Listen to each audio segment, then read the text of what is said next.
Tonight's episode of Belongs to the Shadows is dedicated to the memory of our friend Anand, a wonderful soul, a highly talented musician, and an incredible human being.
Hello, and welcome to another episode of Belongs to the Shadows. I'm your creepy host, Jaime Bennett. And this little guy right here is Claude, my daughter's little werewolf pup. And the reason why he's sharing the screen with me today is because the topic for this episode is werewolves, the legends behind them, and stories behind werewolves and where they came from.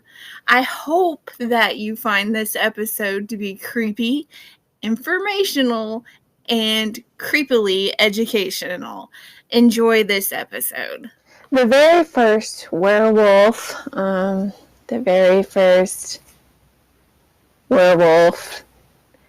story, I guess you should say, comes from the story of Lycon, the king of Arcadia.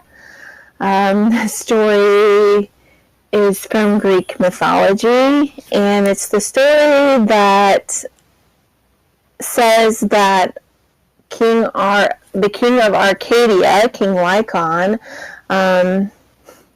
tested Zeus by serving him the roasted flesh of a human being. And so as punishment, Zeus turned Lycon and his sons into wolves. I will try really hard to tell you the full story of that later in this episode, and I really hope that you all enjoy this episode. I'm sorry if I mispronounce things. I do apologize for that. I've been busy working all week. I'm exhausted, but the show must go on. So I hope you enjoy this episode, and I hope you enjoy the lore and stories behind the werewolf. So I had told you about the werewolf history of Lycan and how that started in Greek mythology. I will try to tell the full story of that later, but what I'm about to talk about comes from the History Channel, so you can find it on history.com. And it's topics, folklore, history of the werewolf legend, and it's going to talk about Lycan again, but it does mention some of the other lore and history behind how the werewolf came to be. The werewolf, as you all know, is a mythological animal and has been the subject of many stories throughout the entire world, and more often than a few nightmares. Werewolves, according to some of the legends, are people who morph into vicious, powerful wolves. Others are a mutant combination of human and wolf, but are all bloodthirsty beasts who cannot control their lust for killing people and animals. The early werewolf legends, it is unclear exactly when and where the werewolf legend had originated. Some of the scholars believe the werewolf made its debut in the Epic of Gilgamesh, the oldest known Western prose, when Gilgamesh jilted a potential lover because she had turned her previous mate into a wolf. Werewolves made another early appearance in the Greek mythology, like I had told you all earlier, with the legend of Lycaon. According to the legend, Lycaon, the son of Pelgus, angered the god Zeus when he served him a meal made from the remains of a sacrificed boy. As punishment, the enraged Zeus turned Lycaon and his sons into wolves, like I had told you earlier. Werewolves had also emerged in early Nordic folklore. The saga of Volsungs tells the story of a father and son who discovered wolf pelts. And these wolf pelts had the power to turn people into wolves for 10 days. The father-son duo donned the pelts and transformed into wolves and went on a killing rampage in the forest. Their rampage ended when the father attacked his son, causing a lethal wound. So yeah, the father attacked the son and caused a lethal wound. And the son only survived because a kind raven gave the father a leaf with healing powers. Infamous werewolves. Many of the so-called werewolves from centuries ago were in fact serial killers, and in France had its fair share. In 1521, Frenchmen Pierre Bergot and Michael Verdun allegedly swore allegiance to the devil and claimed to have an ointment that turned them into wolves. After confessing to brutally murdering several children, they were both burned to death at the stake. Burning was thought to be one of the few ways to kill a werewolf. How interesting is that? Like, we know of one of the few ways to kill a werewolf now is to chop off their head, to burn them, and to shoot them with a silver bullet. Giles Garner, known as the Werewolf of Dole, was another 16th century Frenchman whose claim to fame was also the ointment with wolf morphine abilities. According to the legend, as a wolf, he viciously killed children and ate them. Why is it always children? That's terrible. That is awful. Poor kids. He too was burned to death at the stake for his monstrous crimes. Whether Bergot, Verdun, or Garner were mentally ill, acted under the influence of a hallucinogenic substance, or were simply cold-blooded killers, is still up for debate. But it likely didn't matter to superstitious Europeans. In the 16th century, to them, such heinous crimes could only be committed by a horrific beast such as the werewolf.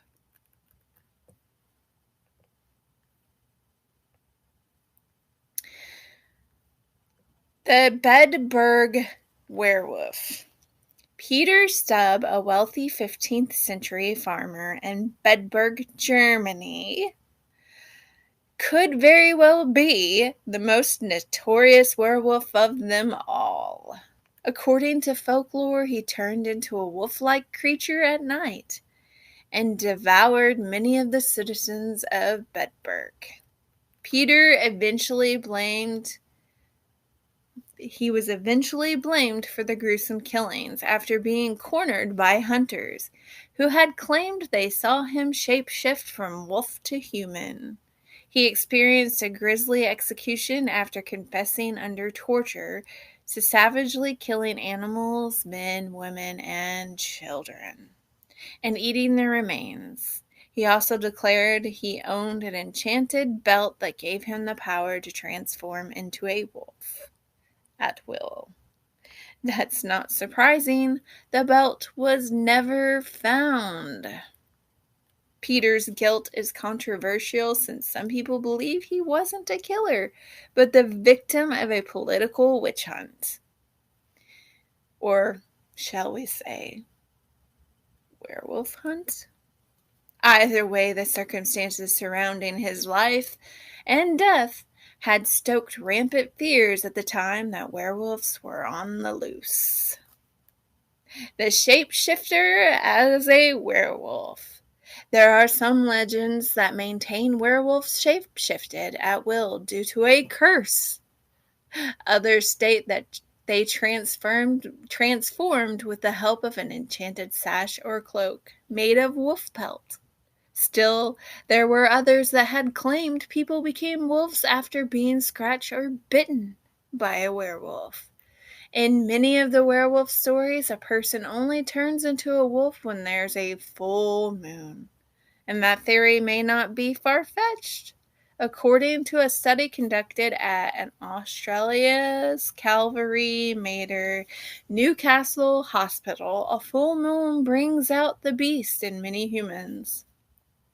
The study had also found that of the 91 violent acute behavior incidents at the hospital between August of 2008 and July of 2009, 23% happened to be during, guess what, a full moon.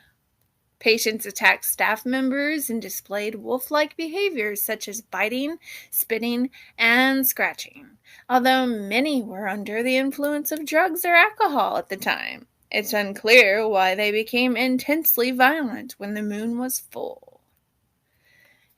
Let's ask this question, or maybe you are asking yourself this question right now. Are werewolves real? The werewolf phenomenon may have a medical explanation. Take Peter the Wild Boy, for instance. In 1725, he was found wandering naked on all fours through a German forest. Many thought he was a werewolf, or at least raised by wolves. Peter ate with his hands and could not speak. He was eventually adopted by the courts of King George I and King George II and lived out his days as their pet in England. You heard that right, as their pet in England. Research has shown Peter likely had Pitt-Hopkins syndrome, a condition discovered in 1978 that causes lack of speech, seizures, distinct facial features, difficulty breathing, and intellectual challenges. Other medical conditions that may have encouraged werewolf mania throughout history are as follows. Lycanthropy, a rare psychological condition that causes people to believe they're changing into a wolf or another animal. Food poisoning, hypertrichosis, a rare genetic disorder causing excessive hair growth. Rabies, hallucination, possibly caused by hallucinogenic herbs. So, best advice, don't go and lick weird-looking toads or eat weird mushrooms, people. Throughout the centuries, people have used werewolves and other mythic beasts, if I could talk here, I apologize, and other mythic beasts to explain the unexplainable. In modern times, however, most believe werewolves are nothing more than pulp culture horror icons, made famous thanks to Hollywood's 1941 flick, The Wolfman. Still, werewolves have a cult following. Werewolf sightings are reported each year, and werewolf legends will likely continue to haunt the dreams of people throughout the world. Isn't that nice? Yeah. The Wolfman has become part of pop culture, just like Frankenstein and Dracula and Swamp Thing and the creature from the Black Lagoon. The list goes on and on. I love a good werewolf movie. I will be honest, I am a huge fan of werewolf movies, and I will probably be talking about a few of my favorite werewolf movies a little bit later in this episode. So let's continue on with 8 facts and lore about werewolves that may make you leave the lights on at night. This article comes from thoughtcatalog.com, and it's by James B. Barnes, and it was updated on March 21st of 2022. And I'm going to be reading this next part directly from the website, so it is in quotations. A werewolf, also known as a lycanthrope, from the Greek lycos, wolf, and is a mythological or folkloric human with the ability to shapeshift into a wolf. It's the most well-known form of therianthropy, or the act of human changes skins and becomes animals, followed by synanthropy, transformation into a dog, and alloranthropy, transformation into a cat. I hope I pronounced all those right. I'm infamous for mispronouncing things, and I apologize for that. I really need to work on that. In the beginnings, in the Middle Ages, many Europeans had believed wolves were tools of the devil. How come it always goes back to the devil? Witches work with the devil. Werewolves are tools of the devil, apparently. So wolves were tools of the devil, and the animals were ruthlessly hunted. That's terrible. Epileptics, as well as the mentally ill, were often brought to the court and accused of being werewolves. Sounds like another witch hunt, just with werewolves. Today, psychologists use the term lycanthropy to describe a mentally ill person who actually believes he has been changed into an animal. According to the first dictionary of modern suburban language, published by Vuk Stefanovic Karadzic in 1818, gosh, I hope I pronounced that right, werewolf and vampire are synonyms meaning a man who returns from his grave for purposes of fornicating with his widow. The dictionary states this is to be a common folk tale, common amongst the Kashubs and the Serbs and Slavons of what is now northern Poland. I hope I pronounced all that right. No disrespect. Was the belief that if a child was born with hair, a birthmark, or a cow on their head, they were supposed to be possessed with shape-shifting abilities. Though capable of turning into any animal they wished, it was commonly believed that such people preferred to turn into a wolf. There are quite a few different folktales or folklore about the werewolf around the country, from, Norway, Ireland, Slavic countries, it's all over the world. There were numerous reports of werewolf attacks and consequent court trials in the 16th century in France. In some of the cases, there was clear evidence against the accused of murder and cannibalism, but none of the association with wolves. In other cases, people had been extremely terrified by such creatures, such as that of Giles Garner in Dole of 1573, which I had mentioned him earlier. There was clear evidence against some wolf, but none against the accused. The loup garou, I know how to pronounce that. Loup garou, there we go, eventually ceased to be regarded as dangerous heretic or reverted to the pre-Christian notion of a man-wolf fiend. The lupins were usually female and shy in contrast to the aggressive loup-garous. Some French werewolf lore is based on documented events caused by the full moon. It all goes back to the full moon, people. The full moon. We still say nowadays that, there are a lot of crazy things that happen with people on the full moon. From the years of 1764 to 1767, an unknown entity killed upwards of 80 men, women, and children. The creature was described as a giant wolf by the sole survivor of the attacks, which ceased after several wolves were killed in the area. There are different ways to become a werewolf. So if you're interested in becoming a werewolf, then continue listening, I guess. Drinking water from a wolf's paw print. Eating wolf brains. Wearing a wolfskin belt or garter. Werewolf spites. A pact with the devil. Or a family curse. Yeah, that's interesting. And a lot of the werewolf movies are based around some of those theories. I'd heard of most of those theories, but who knows? Who knows? The most notable exception to the association of lycanthropy and the devil comes from a rare and lesser-known account of a man named Theseus in 1692.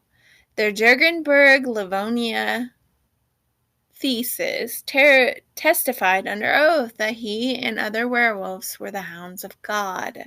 He claimed they were warriors who went down into hell to do battle with witches and demons. Here's the witches again, in affiliation with the devil. Their efforts ensured that the devil and his minions did not carry off the abundance of the earth down to hell.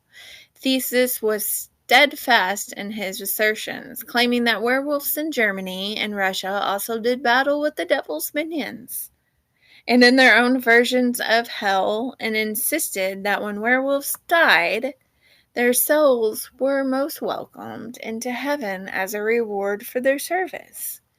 Theseus was ultimately sentenced to 10 lashes for idolatry and superstitious belief. A distinction is often made between voluntary and involuntary werewolves.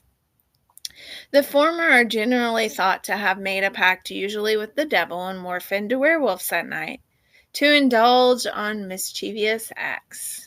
Involuntary werewolves, on the other hand, are werewolves by accident, of birth or health. And in some cultures, individuals born during a new moon or suffering from epilepsy were considered likely to be werewolves. How do you kill a werewolf? Here's the important part. Here's the information that you all need to write down in case you come face to face with a werewolf on a full moon. To kill them, you remove the belt or coat of a wolfskin. Struck in the heart by a silver bullet, arrow, and knife. Have 3 drops of blood spilled or being struck 3 times in the head with a knife. Touch it with an object made of iron.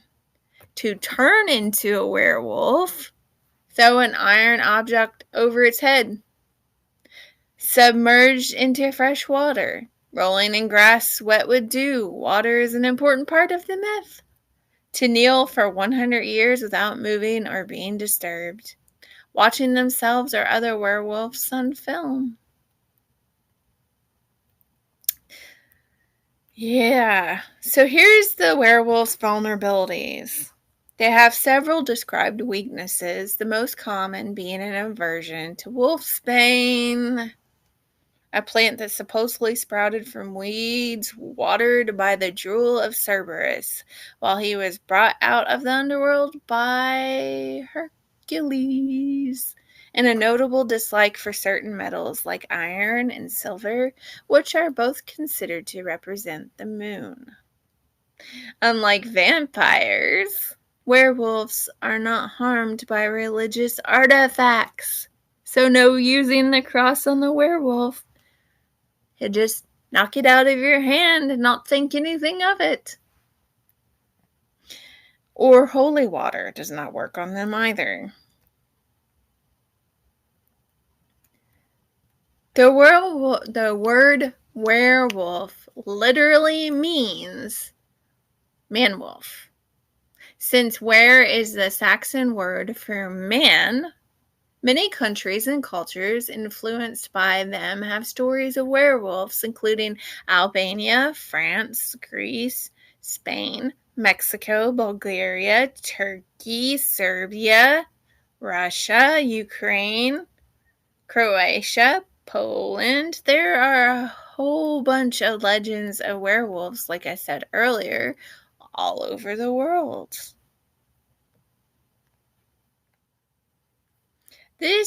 What I'm about to tell you, comes from livescience.com, and it's, of course, about werewolves. Werewolves, Lore, Legend, and Lycanthropy. And this is by Benjamin Ratford, and it was published October 30th of 2012. Like I said earlier, werewolves literally means man-wolves. And they are shape-shifting creatures with unusual speed, strength, reflexes, and senses. They are found in countless number of books, films, television shows, from the horror classic The Wolfman to Twilight and Underworld. That's just to name a few. Werewolves often play second fiddle, however, to vampires and zombies in terms of the world of pop culture. They have a very long and rich history, however. Traditionally, there were several ways that a person could become a werewolf, like I had mentioned earlier. Carol Rose, who is a folklorist, wrote a book called Giants, Monsters, and Dragons. And she said that in ancient Greece, it was believed that a person could be transformed by eating the meat of a wolf that had been mixed with that of a human, and that the condition was irreversible. Centuries later, other methods were said to create werewolves, including being cursed, being conceived under a new moon, or having eaten certain herbs, or sleeping under the full moon on a Friday, drinking water that has been touched by a wolf. It has also been widely believed that werewolves could dress in a special protective wolfskin, though that had to be removed at daybreak, and they had to hide it. If their magical pelt was found and taken from the werewolf in human form, he or she could be killed. That kind of reminds me of the Irish legend of the Selkie, which is, the seal. If you find the Selkie's seal skin while she is human, then you could keep her as your own. You could obtain her. So that kind of reminds me a little bit of that legend. That will be something that I can discuss later down the road and belongs to the shadows, maybe next season. But yeah, there are similar werewolf themes that appear in Scottish and Irish folklore of the Selkies, which I had just told you. Creatures who spend their lives in the cold ocean as seals, but change into human form by shedding their pelts. So yeah, this person who wrote this article thought the same thing. They have to hide their pelts because if the pelts are found, they can't change back into seals, and they have to live on land with fishermen who possess their skins. There is actually a Selkie movie that I absolutely love. It tells you of the Selkie legends and lore, and it's called The Secret of Ronan Ish. So if you want to find more out about that before I do a special Belongs to the Shadows on it, just look that movie up. It's called The Secret of Ronin-ish, and it's a really good movie. Though the full moon was originally only one of the many possible causes of lycanthropy, it was the one that had stuck in the public's mind. Nowadays, many people still associate the moon with werewolves and madness. Like I said earlier, crazy things happen on the full moon, and I don't know if that's completely to do with, what we've grown up hearing our whole lives. I think that, if the full moon can control ocean waves, if it can control babies being born, a lot of times babies are born near the full moon. I think there's a little bit of truth to that theory. Real werewolves, quotations, real werewolves. Today, werewolves are known to be mythical creatures, found in fiction instead of lurking in the dark woods. But that was not always the case. Not so long ago, the belief of werewolves was very common. And overall, there was little difference between the killings and activities of wolves and werewolves. Both would hunt at night, attacking sheep or livestock, and sometimes humans. The main difference was, of course, that the werewolf changed into human form at some point.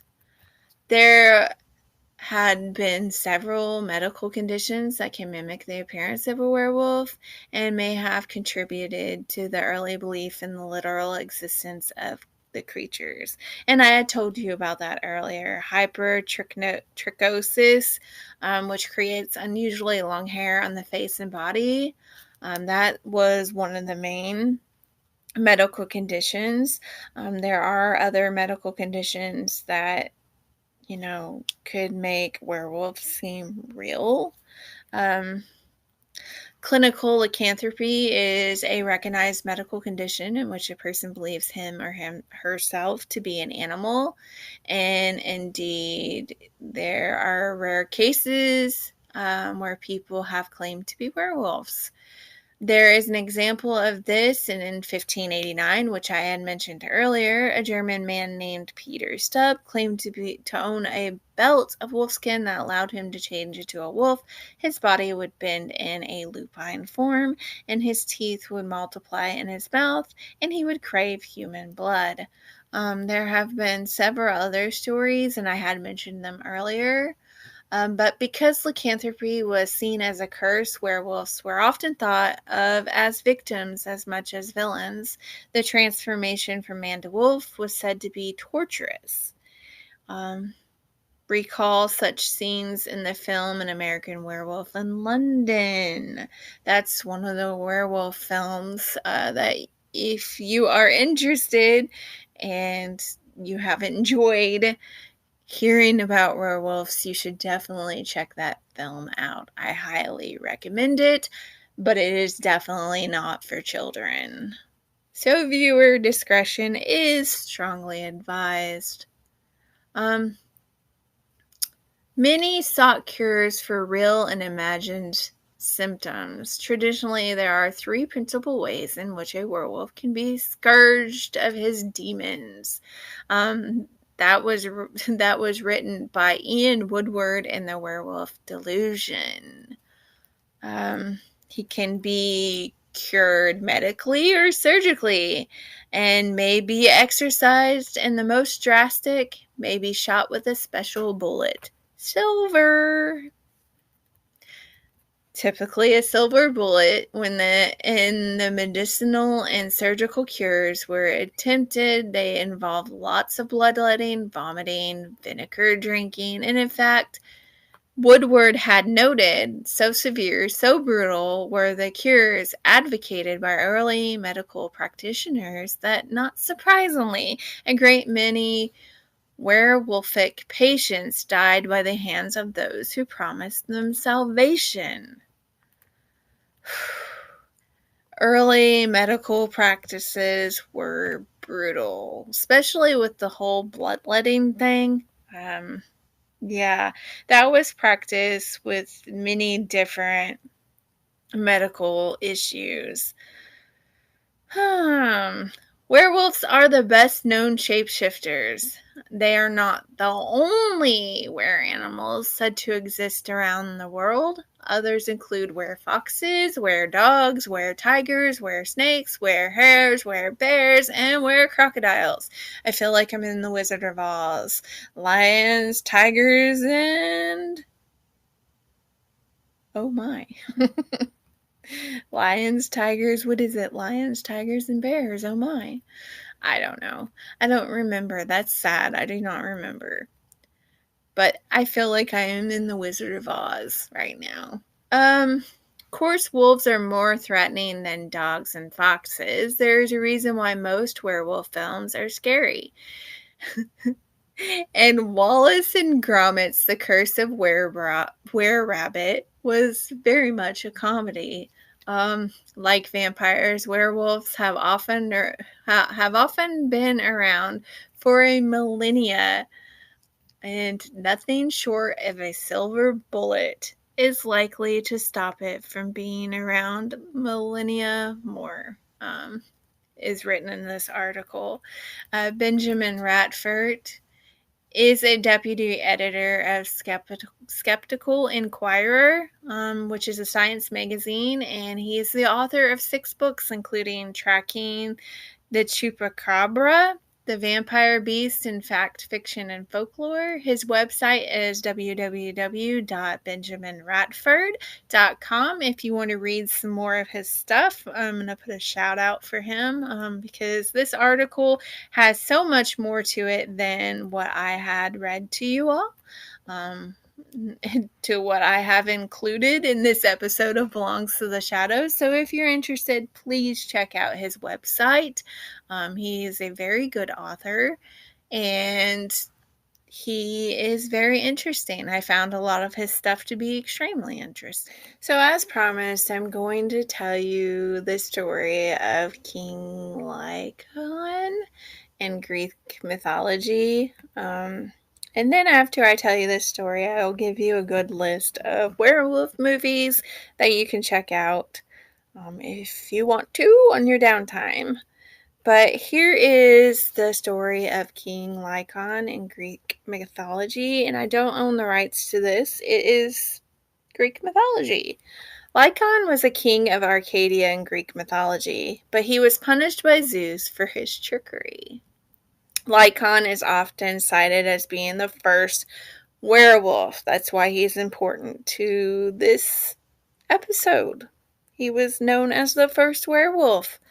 Lycaon was the son of Pelagus, one of the first mortals who was either born of the soil or was a son of Zeus and Niobe. Lycaon would succeed Pelagus as the king of Palsagia, as Arcadia was then known. This was the period in Greek mythology before the Great Flood, when Cecrops was upon the throne of Athens and Deucalion was the king of Celice. I don't know how to pronounce some of these, and I don't mean any disrespect. They're very hard words to pronounce, and I apologize. King Lycaon was said to have had many wives, including Naiad, nymphs, Cycleon, and Nonocris. These many wives would give birth to many sons for King Lycaon, although it was generally said that Lycaon was the father to 50 sons. The names and even the number of sons does differ between sources. The sons of Lycaon, though, would travel across the region, founding many of the towns subsequently located in Arcadia. Lycaon was the father of Callisto. I'll get that right. Give me a moment. Callisto. King Lycaon, though, also had a famous daughter. Callisto, born to the Naiad, naiad nymph, Nonocris. Callisto was famously a companion of Artemis, who was then seduced by Zeus and became pregnant with Arcas. Arcas is therefore a grandson of King Lycaon. The downfall of Lycaon. The reasons for the downfall of Lycaon are normally split into two differing tales. One version of the tale is the myth of Lycaon sees the king as a good king and a relatively pious one. King Lycaon established the city of Lycosora and named Mount Lycus after himself. Lycaon would also instigate the Lycian Games and constructed a temple dedicated to Zeus. The piety of Lycaon, though, manifested itself in one disturbing way. For part of the worship of Zeus, Lycaon would sacrifice a child upon the altar of Zeus. The act of human sacrifice would see Zeus turn against Lycaon, hurling down his bolts of lightning, killing Lycaon as well as Lycaon's sons. The impious Lycaon, more commonly though, Lycaon and his sons were seen as being overly proud and impious. To test Lycaon and his sons, Zeus visited Pelagia in the disguise of a laborer. As Zeus wandered through the kingdom, signs of the god's divinity had started to show through, and the populace started to worship the stranger. Lycaon had decided to test the divinity of Zeus, and so the king and his sons arranged for a banquet to which Zeus was invited. A child was killed and parts of his body were roasted and parts were boiled, with all parts served up as a meal for the god. The child butchered for the meal is variously named as Nitimus,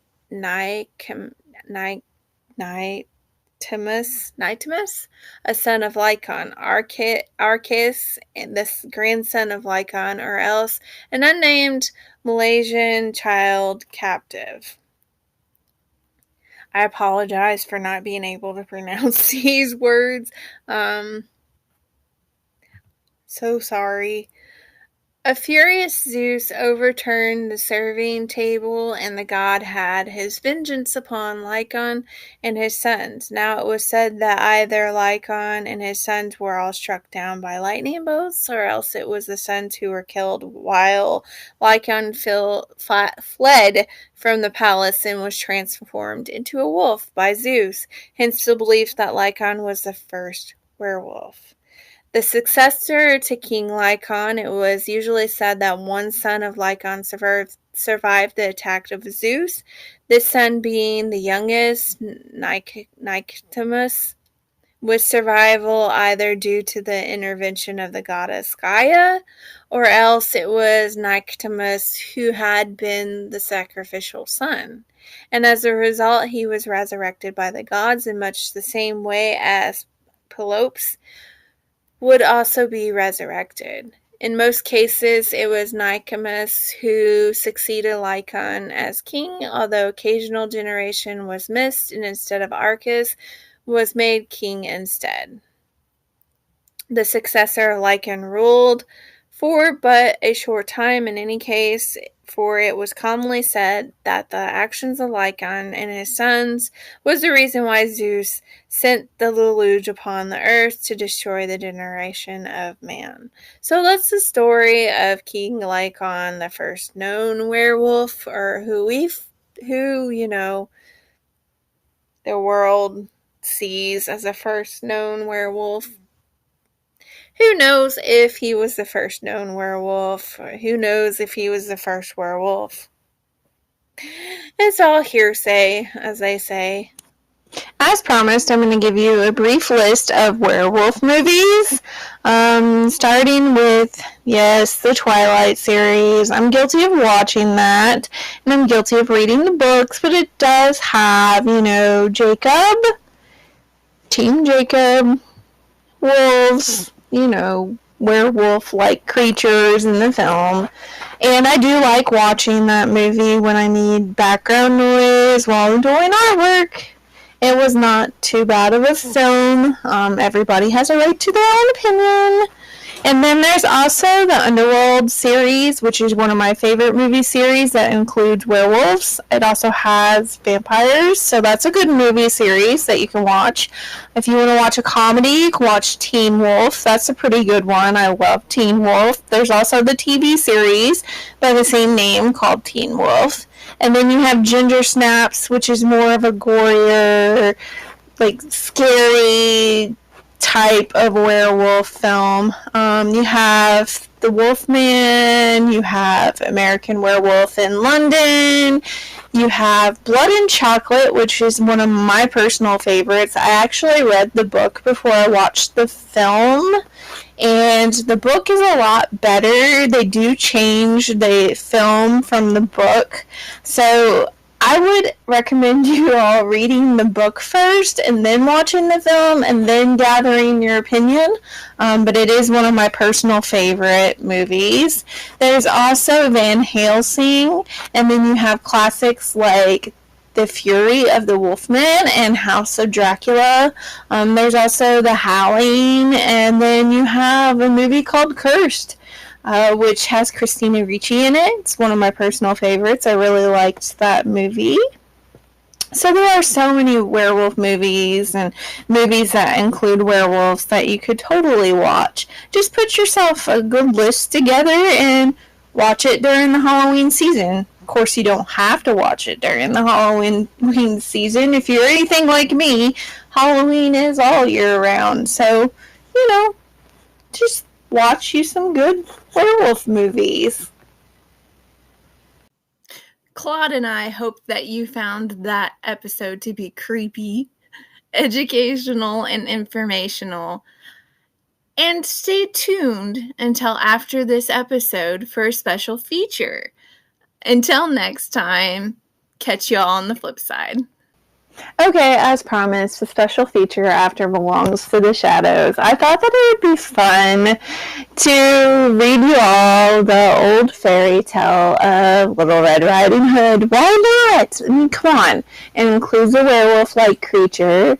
Just thought it would be fun to read you all the story. And of course, I don't own the rights to the story. It's by Charles Perrault. Goodness gracious, Charles Perrault. There we go. Little Red Riding Hood by Charles Perrault.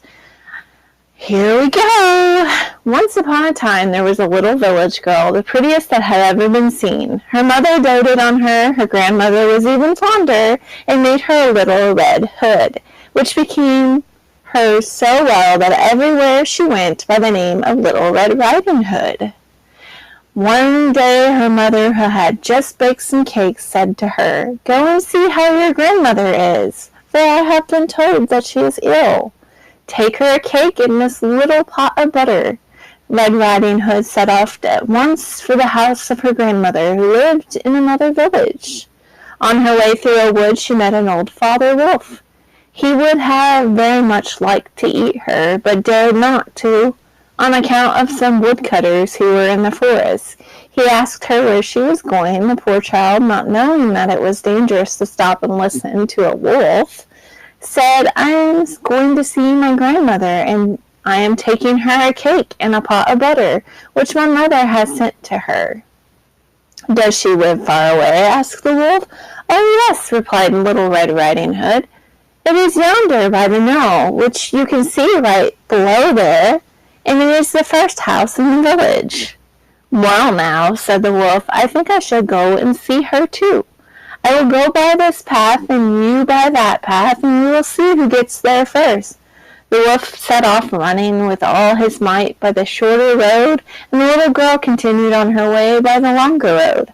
As she went, she amused herself by gathering nuts, running after the butterflies, and making nosegays of the wild flowers she found. The wolf was not long in reaching the grandmother's house. He knocked. Tock, tock. "Who is there?" "It is your granddaughter, Red Riding Hood," said the wolf, disguising his voice, "and I bring you cake and a little pot of butter as a present from my mother." The worthy grandmother was in bed, not being very well, and cried out to him, "Pull out the peg and the latch will fall." The wolf drew the peg and the door flew open. Then he sprang upon the poor old lady and ate her up in less than no time, for he had been more than 3 days without food. After that he shut the door, lay down in grandmother's bed, and waited for Little Red Riding Hood. Presently she came and knocked. "Tock, tock! Who is there?" Now Little Red Riding Hood, on hearing the wolf's gruff voice, was at first frightened, but thinking that her grandmother had a bad cold, she replied, "It is your granddaughter, Red Riding Hood, and I bring you cake and a little pot of butter from my mother." Softening his voice, the wolf called out to her, "Pull out the peg and the latch will fall." Little Red Riding Hood drew out the peg and the door flew open. When he saw her enter, the wolf hid himself in the bed beneath the counterpane. "Put the cake and a little pot of butter on the bin," he said, "and come up on the bed with me." Little Red Riding Hood took off her cloak, but when she climbed up on the bed, she was astonished to see how her grandmother looked in her nightgown. "Grandmother dear," she exclaimed, "what big arms you have! The better to embrace you, my child." "Grandmother dear, what big legs you have! The better to run with, my child." "Grandmother dear, what big ears you have! The better to hear you with, my child." "Grandmother dear, what big eyes you have! The better to see with, my child." "Grandmother dear, what big teeth you have! The better to eat you with." With these words the wicked wolf leapt upon Little Red Riding Hood and gobbled her up. What's the moral of the story? The child of this story learns that, especially being young, to not listen to strangers. Don't take the word of strangers, and most definitely don't take the word of a wolf. I hope you enjoyed Little Red Riding Hood.